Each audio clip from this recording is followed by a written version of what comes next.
Hello，大家好，我係註冊營養師阿 Wing。我係註冊營養師 Christy。好啦，喂，今日我哋講下豆腐啊，仲有嘢講喎，真係好多嘢講喎，豆腐都話。咁啊，喂，其實我哋講下咧，嗱，我哋買豆腐好多地方買啦，你去街市買啦，好多人而家喺超級市場買啦。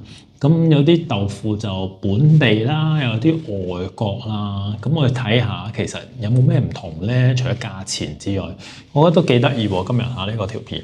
嗱，咁我哋講下香港先。香港傳統嘅豆腐咧，通常都用石膏啦，係嘛？或者calcium sulphate 啦，咁樣去做啦。咁就會如果咁樣做嘅時候，就會提高咗鈣質啦，係嘛？咁我哋知道食豆腐都希望個有鈣質啦，係咪？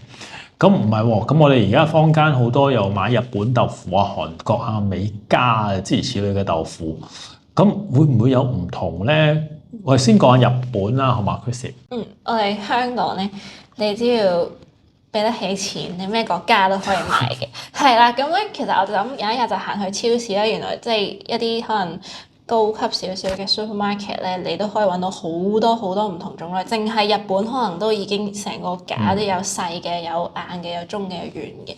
咁日本咧其實用嗰個凝固或者我哋成個即係我哋講石膏啦，咁但係日本咧佢哋叫凝固劑嘅，咁其實就有少少唔同。佢多數咧用 E511，我哋香港多數用 E516，就係啱啱講嘅 calcium sulphate 啦。咁但係咧 E511咧其實係氯化鎂嚟嘅，咁其實咧佢就冇乜鈣質喺入面，但係佢有個好處咧，唔知大家有冇發現，即係日本嘅豆腐偏向滑身軟身啲，佢就可以令到嗰個豆腐冇咁硬啊。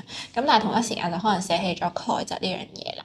咁同埋唔知大家有冇留意到有啲咧唔係咁樣長形嘅喎，即係一個9宮格咁樣好細個迷你豆腐，可能大家去旅行嘅時候都會食過喺個碟仔上面。其實佢唔使落啲咩醬料已經有味，嗰啲係即食嘅，即係調咗味嘅豆腐啦。咁其實咧，咁大家如果又係素食者就要小心啲，睇下入面個成分表會唔會有加到堅魚啊或者味精啦。咁入面有機會有動物成分啦，咁如果你係素食咁就未必適合你啦。咁而一啲即食嘅豆腐咧，亦都要睇下佢個鹽分會唔會太高啦。咁所以大家揀豆腐嘅時候咧，都要注意多少少。咁第二個咧，我常見啲客人都會多買嘅就係韓國嘅豆腐啦。咁通常咧，佢都係添加劑比較少啲嘅。咁同一時間咧，佢同日本嗰個凝固劑一樣，都係用 E511。咁所以佢嘅鈣含量相對地就會比較低啲啦。不過咧，香港大部分見到韓國入口嘅嗰啲豆腐咧，其實咧佢個蛋白質含量咧都算高嘅，唔算話太低。咁大概都有7g，每100克有7g。咁所以如果你比較注重蛋白質嘅話，咁韓國即係嘅豆腐可能都係適合你。咁到美加啦，美加可能相對地比較少啲香港人去選擇。咁但係因為喺美國啊，譬如加拿大呢啲地方咧，食得豆腐嘅大多數都真係素食者嚟嘅。咁佢哋主要豆腐可能都係佢哋嘅蛋白質來源啦，咁所以其實咧多數都會用一啲有機嘅黃豆去製造，咁而蛋白質含量都會高一啲啦。咁可能你普通豆腐大概4至5g 100，即係每100g 嘅蛋白質啦。咁但係美加同埋韓國嘅咧都最少可以提供到7g嘅。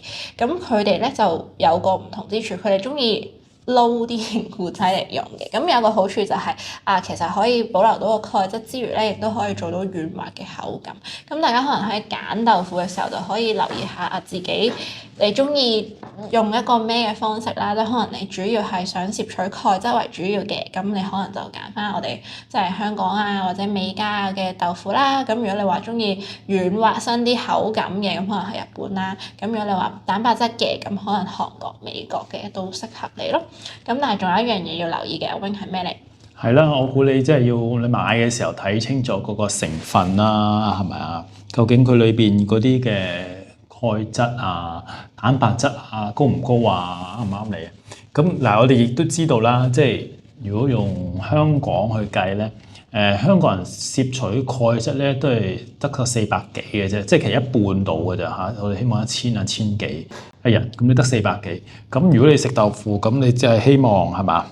即係都有啲鈣質吸收啦。咁 anyway，咁係咯，睇下大家嘅需要。所以買嘅時候，無論咩牌子都好啦，我估你真係望一望嗰個成分表啦，睇下佢裏邊嗰啲成分點樣，先至去買啦，好嘛 ？OK，今日條片嚟到呢度啦，記住 share 啦、like 啦，同埋 subscribe，好冇？